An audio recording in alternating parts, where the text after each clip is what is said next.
and welcome back to Cosmoteer. I'm Lukamundo, and we are going to be playing episode 3. Now, we're pretty much right where we left off on the last episode. We are going to be upgrading our ship. So let's go ahead and look at our blueprint here. So our ship is kind of small. I'd like to increase it by a bit. So you can do that in multiple ways. We can use a selection tool, and we're going to select it. We're going to cut it, and then we're going to paste it. Now, the next cockpit size is one extra large, so it's a 3er. So if I do a 5, then that makes it much thicker, much bigger. Now, the reason why you need larger cockpits, you're probably asking yourself, is because of this one fact. This particular cockpit only gives us command points of 50. And if you notice, each one of these items also requires command points. This requires 4, and this thing requires 1, and this requires 1, and this requires 2, and these require 4. So as you can imagine, the more parts and pieces you have, the higher command point structure you need. So we're going to go ahead and stop that for a second. We're going to go into the base. We have 78,000 from all of our bounties and from our sales from collecting and harvesting all the resources.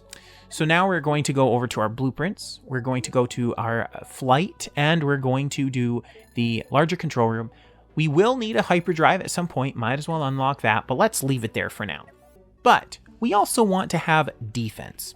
So first, we're going to get rid of this cockpit.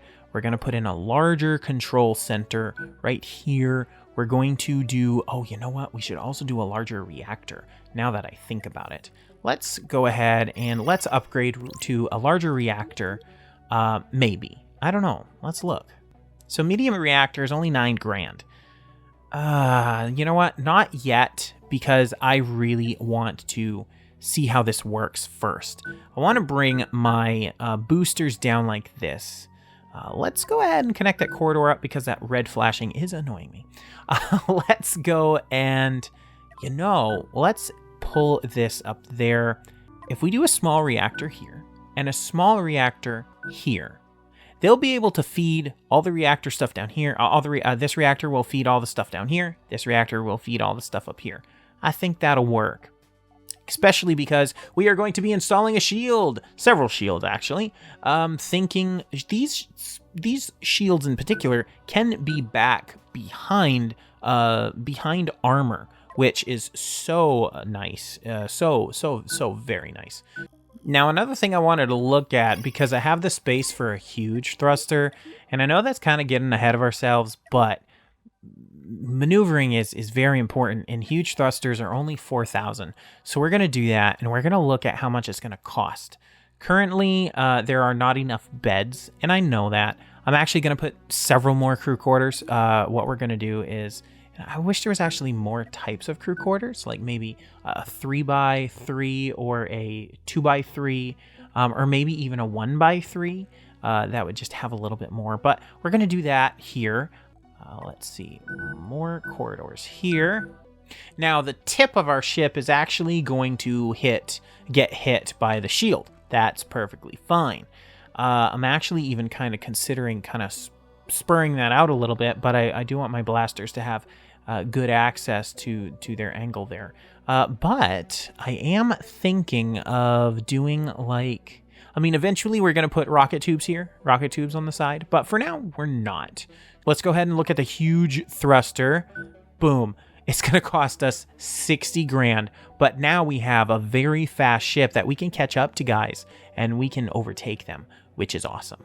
Let's go ahead and add in, we've got more crew, which means we can also add in more weaponry. So what do we think? That literally maxes out at 67,000. However, it gives us 2 more guns, simple guns, but guns nonetheless. Plus, it gives us our forward-facing guns, gives us our shields, it gives us more crew quarters. Now, the only trouble is I do not have enough crew right now, or enough costs, enough expenses to pay for the crew. But we are going to make it so, as it says, which is pretty fantastic. So there she be. Look at the brand new, beautiful ship. What a gal. Look at that. What a gal. Now, it is going to take a lot more crew, unfortunately, that I do not have access to right now. All right, we're going to buy 35 rounds of ammo. That's all we can afford at the moment. Let's go ahead and let's get that in here. All right, so looking at this, I was just looking around a little bit. I'm wanting to go and engage here, but I don't know if I want to clear out the asteroid belt. Maybe go ahead up here. Yeah, sure. Let's go ahead. Whoop, I'm paused. Let's go ahead up to this particular area here, and let's try to engage. Now, we are running into an issue where we don't have enough crew, which is bad. So I think I'm going to turn off these side guns for now so that our crew can focus on just doing the normal gameplay here. There we go. He wasn't doing much to our ship. We'll go ahead and check it out. I mean, he hurt some things, but I mean, look at the repair cost. Super simple. This should give us what we need. Let's go ahead and harvest all of this stuff. This should give us what we need to go and sell and get enough crew. So let's go ahead and do that.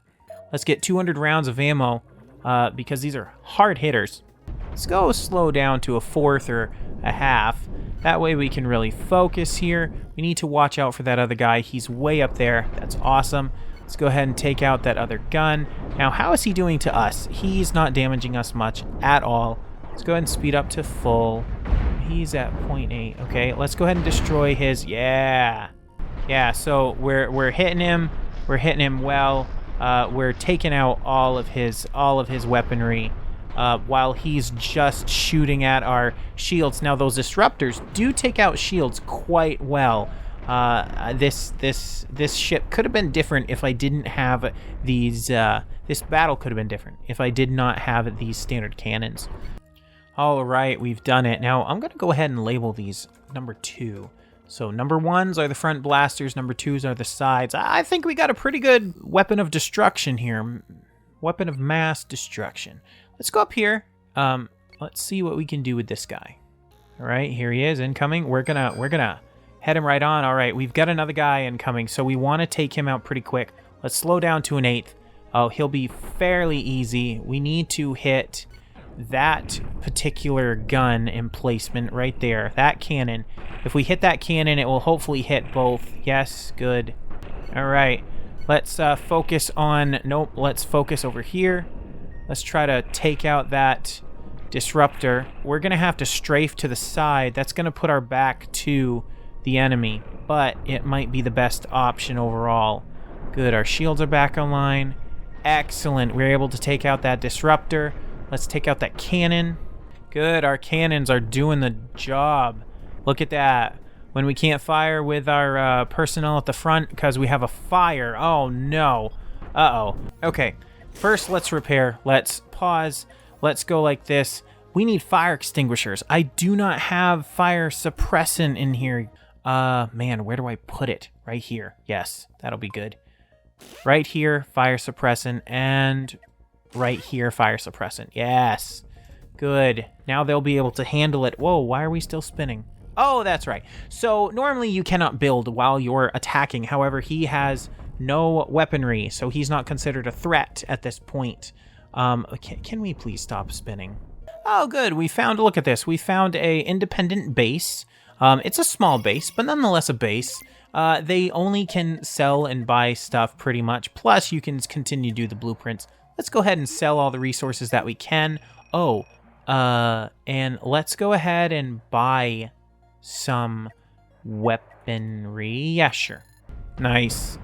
Nice. We have that heavy impact shells while we have our front blasters doing the work. Fantastic. And he's still going at it. Come on, can we not shoot anything else? We're out of ammo, aren't we? Great. So the one things that we want to do, let's go to blueprint mode, is we will want to get larger storage in here. Kind of thinking to fill this up. So this is currently 8.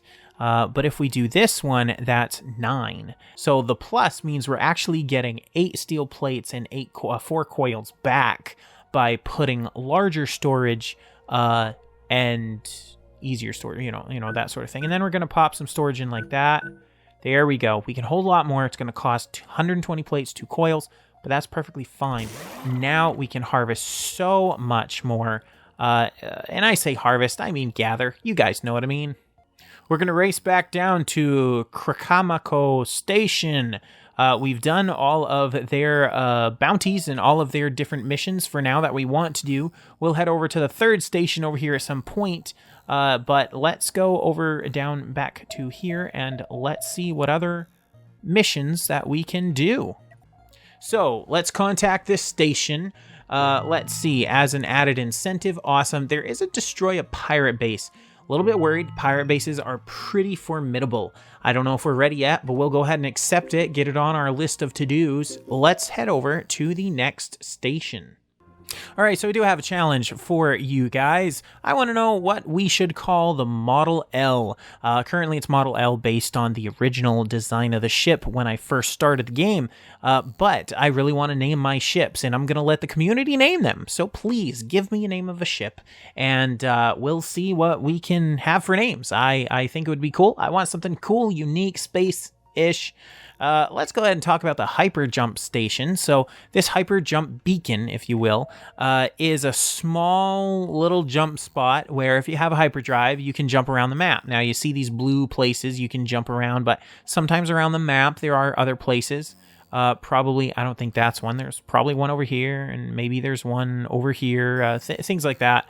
Although that was actually a pirate station. So let's head on to the last station. Let's go ahead and see what they've got for us, and we'll wrap up this episode. Now, thankfully, we're faster than him, but he looks like a dangerous, very dangerous ship. He's got a lot of those guns, but they really just bounce off my shields pretty effectively. Let's go ahead and take some of those gun emplacements out. Come on. Come on. Do we not have the energy? Let's go ahead and shut these guns down because they are not providing. They need to focus on my front guns so that we can attack them. Let's go ahead and kill those gun emplacements as well. We can repair because he does not have any more weapons available to him, which is good. We've gained back this gun. There we go. That also was a bounty. We heard a little noise. That just means that we got some fame here. Now, how this game works is that fame allows you to hire more people. The more people you have, the more fame you have, the more people you can hire. Therefore, the more larger ships you can have. I want to say the highest quantity, the maximum number of crew you can have is 2,000 or something like that. Is a pretty large amount considering I have, 14. I do, 16. And down to the station we go after being able to harvest or gather all of those resources. Now let's go to the station and let us sell our goods. So first off, we reach the station, we get that contract. Let us hire the rest of our crew. So how this works is that fame 0. So we can hire all these guys all the way up until, pretty much there. And then if we need more crew past the 24, we will have to have a certain amount of fame. Now we have 114, so we could technically hire all the way up to here. Anything past 114, we cannot hire, such as Petite Grace, or Grace Petite, I guess. Let's go and sell. No, not sell our ammo. We'll sell everything else, though. We'll make a pretty good profit off from it, especially from that gold. And let's go ahead and buy back a bunch of ammo. I don't know. Let's have 400 rounds. Sure. There's 400 rounds of ammo. Perfect. Let's go also into the blueprint and let's go ahead and rearrange this for better crew quarters, I should say. I'm not quite sure exactly how to do it. I'm thinking. I don't know if these point defense systems are even needed, to be honest, at this point. But maybe I could put them right here. All right, there. That's what we're going to do. So we removed the point defense. We put them on the end. Let's go ahead and add in a corridor to access them. Yes, there we go. Point defense is really good. It's going to shoot down any missiles coming at us, but they're also not like incredibly important as far as if I lose a point defense, it's okay. Now, I am kind of considering moving these blasters out more so that we have more frontal armor, but we do have the shields, which are working very well. Now that we have more crew, let's go ahead and make it official. Let's go ahead and slow down because honestly, I don't like this game running at full speed. Sometimes it's too fast. Let's go ahead and buy more crew. We can hire. Remember, we have to pay a little bit more and we have to use some of our fame, but we are able to get 4. Let's go ahead and make sure we have enough. Yes, good. We are all set. Oh, guys, thank you so much. This has been super fun. This is our newest ship here on Cosmoteer, and I really need a name, so please give me a name. Thank you guys for joining me on this adventure with this 3rd episode. I hope you come back for more. Thank you guys so much, and I will catch you guys next time. Later.